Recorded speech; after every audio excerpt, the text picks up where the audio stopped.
Hallo, willkommen zu Abschnitt 34 und in diesem Abschnitt geht es um die Demonstrativpronomen.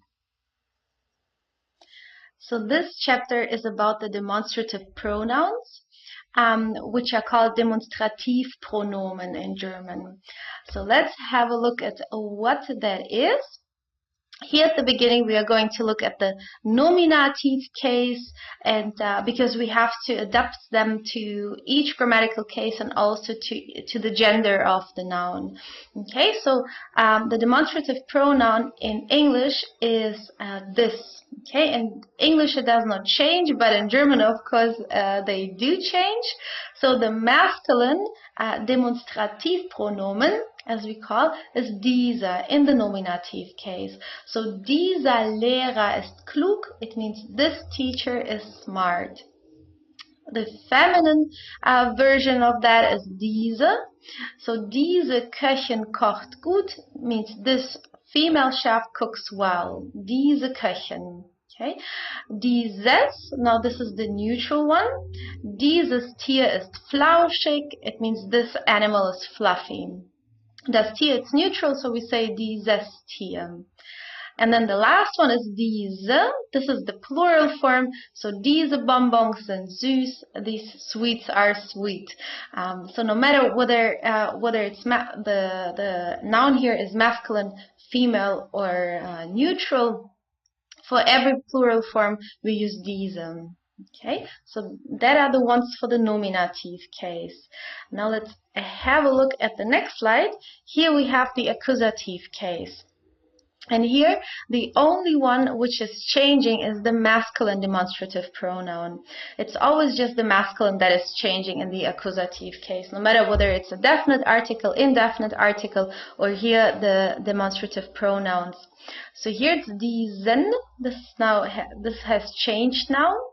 Ich kenne diesen Jungen. It means I know this boy. Then diese for female stays the same. Du kaufst diese Mütze. Mütze is female. Tina mag dieses Kleid. Kleid is neutral. It's dieses Kleid. Stays also exactly the same as in the nominative case. And the plural form doesn't change either. So wir trinken diese Säfte. We drink these juices. Okay, and all these verbs here are typical accusative verbs. Kennen, kaufen, mögen, trinken. Okay, whenever you use them, you know, okay, now the accusative case is involved. Now, the last slide, this is in the dative case. Now, they change quite a lot here. The masculine demonstrative pronoun is diesem. Ich glaube diesem Journalisten. I believe this journalist. Okay, glauben, that's a dative verb. That's why we have to use it in the dative case here. Dieser, this is the female one. Now it is exactly the same as the masculine demonstrative pronoun in the nominative case. Okay, just not to get confused. It's exactly the same as you see here in the slides. Dieser in the nominative case is the masculine demonstrative pronoun. Now in the dative case, it is the feminine one.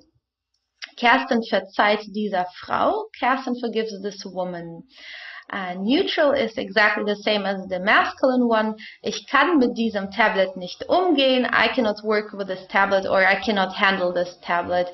This is what it means. And the last one, diesen, this is for the plural form. Opa erzählt diesen Reisenden viele Geschichten. Grandpa tells many stories to these travelers. This is the plural form. Okay, again, we have here all typical dative verbs. Glauben, jemandem glauben, to believe somebody, to whomever you believe, needs to be put in the dative case. Verzeihen, to forgive, also a dative verb. And then here, mit, here we have the preposition mit. That's why we're using the dative case, because it's a dative preposition. Whatever comes after mit needs to be put in the dative case. And then here erzählen, jemandem etwas erzählen, to tell something to someone. Then we also have to apply the dative case. Okay, so that was the chapter about the demonstrative pronouns. Just to keep in mind, they're a little bit different than the English ones, because in English they don't change, but in German they do. Okay, then I hope you do the quiz and you have learned something new in this chapter. Tschüss!